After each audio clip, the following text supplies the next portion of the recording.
देखते ही देखते सड़कें, पुल, घर और पूरा इलाका पानी और मलबे में दब गया। सैकड़ों लोगों की जान चली गई और बड़ी संख्या में लोग अब भी लापता हैं। लेकिन अब इस तबाही के बाद एक और बड़ा सवाल उठ रहा है, आखिर इतना पानी अचानक कहां से आया? क्या इसके पीछे पहाड़ों में हुआ कोई बड़ा ग्लेशियर या बर्फ चट्टान का कोलैप्स है? और अगर नेपाल की नदियों में इतना पानी बढ़ा तो इसका असर भारत के बिहार तक भी पहुंच सकता है। नमस्कार, मैं अनामिका मिश्रा और आप देख रहे हैं बजरबट्टू लॉजिकल। 26 अगस्त की सुबह नेपाल के रसुआ जिले में जो हुआ उसने पूरे इलाके को हिलाकर रख दिया। नेपाल चीन सीमा के पास अचानक बहुत तेज फ्लैश फ्लड आई और पानी के साथ इतना ज्यादा मलबा नीचे आया कि कई जगह लोगों को संभलने का मौका भी नहीं मिला। सड़कें टूट गई, पुल बह गए, गाड़ियां और इमारतें पानी और मलबे की चपेट में आ गई और कई जगह पूरा रास्ता ही गायब हो गया। इस डिजास्टर का असर सिर्फ नेपाल तक नहीं रहा, बल्कि चाइना के तिब्बत रीजन के गेरोंग एरिया में भी भारी नुकसान हुआ है। अब तक सामने आई जानकारी के मुताबिक नेपाल और तिब्बत में कम से कम 160 से ज्यादा लोगों की मौत हो चुकी है और बड़ी संख्या में लोग लापता हैं। इनमें विदेशी टूरिस्ट और पिलग्रिम्स भी शामिल हैं, जबकि भारतीय नागरिकों के भी लापता होने की खबर सामने आई है। लेकिन इस खबर की सबसे बड़ी और शायद अहम बात सिर्फ मौत नहीं और तबाही का आंकड़ा भी नहीं, बल्कि ये सवाल है कि आखिर इतनी तेजी से इतना पानी कहां से आया। शुरुआत में कुछ रिपोर्ट्स में अर्थक्वेक को संभावित वजह माना गया था, क्योंकि फ्लड से कुछ मिनट पहले सीस्मिक एक्टिविटी रिकॉर्ड हुई थी। लेकिन बाद में यूएस जियोलॉजिकल सर्वे की एनालिसिस में संकेत मिला कि जैसे शुरुआत में अर्थक्वेक समझा गया, वो असल में ग्लेशियर कोलैप्स से पैदा हुई सीस्मिक एक्टिविटी हो सकती है। यानी पहाड़ के ऊंचे हिस्से में बर्फ और चट्टान का एक बड़ा हिस्सा नीचे गिरा, उसे नदी और वैली के फ्लो को प्रभावित किया और फिर पानी और डेब्रीज की एक बेहद तेज लहर नीचे की तरफ बढ़ गई। राइटर्स की एक रिपोर्ट के मुताबिक सैटेलाइट इमेजरी में भी ग्लेशियर के निचले हिस्से के टूटकर नीचे गिरने के संकेत मिले।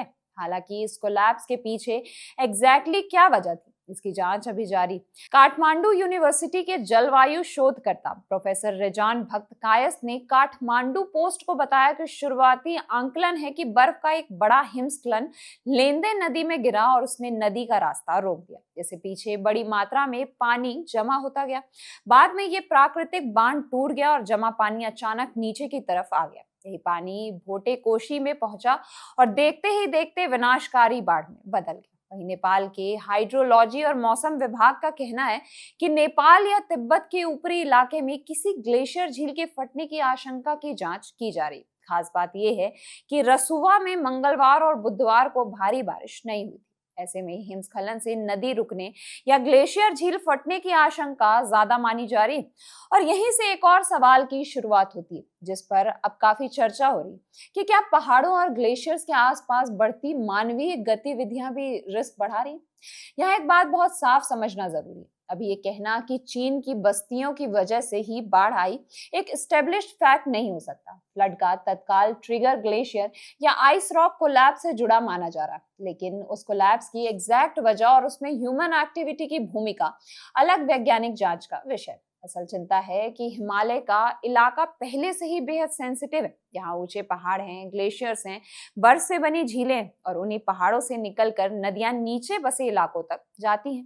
अगर ऊपर कहीं अचानक ग्लेशियर कोलैप्स हो जाए, कोई नेचुरल ब्लॉकेज टूट जाए या पानी का बड़ा रिजर्वायर अचानक रिलीज हो जाए, तो नीचे रहने वाले लोगों के लिए रिएक्शन का समय बहुत कम हो जाता है।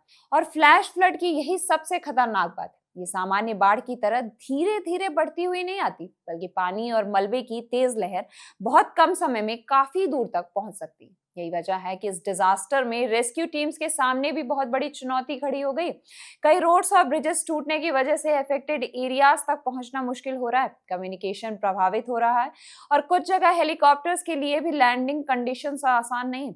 अब जरा उस इंसानी पहलू को समझिए। नेपाल के इन इलाकों में सिर्फ स्थानीय लोग ही नहीं रहते, बल्कि टूरिस्ट और पिलग्रिम्स भी आते जाते हैं। कुछ लोग धार्मिक यात्रा पर थे, कुछ घूमने गए थे और कुछ अपने काम से उस इलाके में मौजूद थे। घर वालों को शायद बिल्कुल अंदाजा नहीं रहा होगा कि जिस इंसान से उन्होंने सुबह बात की थी, कुछ घंटों बाद उसी की खबर नहीं मिलेगी। किसी माँ का बेटा फोन नहीं उठा रहा होगा, किसी परिवार की बेटी से संपर्क नहीं हो रहा होगा, कोई अपने पिता का इंतजार कर रहा होगा कि वो कब लौटेंगे। अब समझेंगे कि आखिर इस पूरे मामले का भारत पर क्या असर पड़ सकता है, खासकर बिहार पर। देखिए, नेपाल से निकलने वाली कई नदियां भारत की तरफ आती हैं और बिहार की नदियों का एक बड़ा हिस्सा हिमालयी कैचमेंट से जुड़ा हुआ है।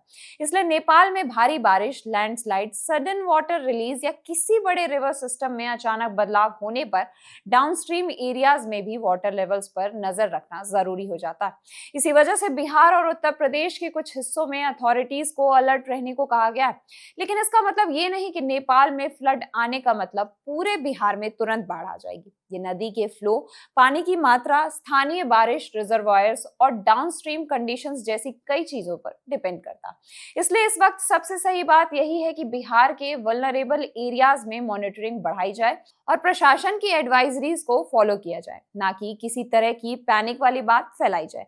अब एक और बड़ा सवाल आता है कि क्या क्लाइमेट चेंज का इससे कोई कनेक्शन हो सकता है। देखिए, एक्सपर्ट्स लंबे समय से कह रहे हैं कि हिमालयाज क्लाइमेट चेंज के असर के प्रति बेहद सेंसिटिव है। तापमान बढ़ने से ग्लेशियर रिट्रीट कर सकते हैं, कुछ ग्लेशियल लेक्स का साइज बढ़ सकता है और कुछ लोकेशंस पर नेचुरल आइस या मोरेन स्ट्रक्चर्स अनस्टेबल हो सकते हैं।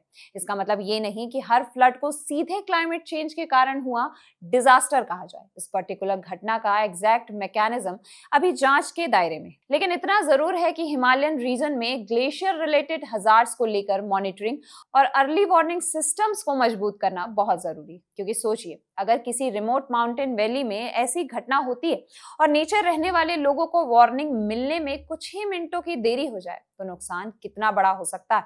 इसलिए सिर्फ डिजास्टर होने के बाद रेस्क्यू करना काफी नहीं, जरूरी है कि ऐसे सेंसिटिव एरियाज में लगातार सैटेलाइट मॉनिटरिंग हो, रिवर्स और ग्लेशियल लेक्स पर नजर रखी जाए, लोकल कम्युनिटीज को अर्ली वार्निंग मिले और इंफ्रास्ट्रक्चर ऐसा हो जो इमरजेंसी में लोगों को सुरक्षित निकालने में मदद कर सके। नेपाल की इस घटना ने एक और बात सामने रख दी है। हिमालय सिर्फ खूबसूरत पहाड़ नहीं, बल्कि ये एक बेहद कॉम्प्लेक्स और फ्रेजाइल इकोसिस्टम है। हम इन पहाड़ों से नदियां, पानी और प्राकृतिक संसाधन लेते हैं, टूरिज्म करते हैं, सड़कें और इंफ्रास्ट्रक्चर बनाते हैं, लेकिन डेवलपमेंट और नेचर के बीच बैलेंस बिगड़ता है तो उसका असर बहुत दूर तक जा सकता है। और इसलिए इस डिजास्टर को सिर्फ नेपाल की खबर मानकर छोड़ देना शायद सही नहीं होगा। भारत, नेपाल और पूरे हिमालयन रीजन के लिए ये एक वार्निंग की तरह है कि हमें आपदा आने का इंतजार करने के बजाय पहले से तैयारी करनी चाहिए। इस वक्त सबसे जरूरी है रेस्क्यू टीम ज्यादा से ज्यादा लोगों तक पहुंचे, लापता लोगों की तलाश जल्द पूरी हो और जिन परिवारों ने अपने लोगों को खोया उन्हें हर संभव मदद मिले। क्योंकि ऐसी तबाही के बाद सड़कें और पुल तो दोबारा बनाए जा सकते हैं, घर भी फिर खड़े किए जा सकते हैं, लेकिन जिस इंसान को कोई परिवार खो देता है उसकी जगह कभी भरी नहीं जा सकती। इस खबर में फिलहाल इतना ही। ऐसी ही और अपडेट्स के लिए अभी सब्सक्राइब करिए बजरबट्टू दुनिया।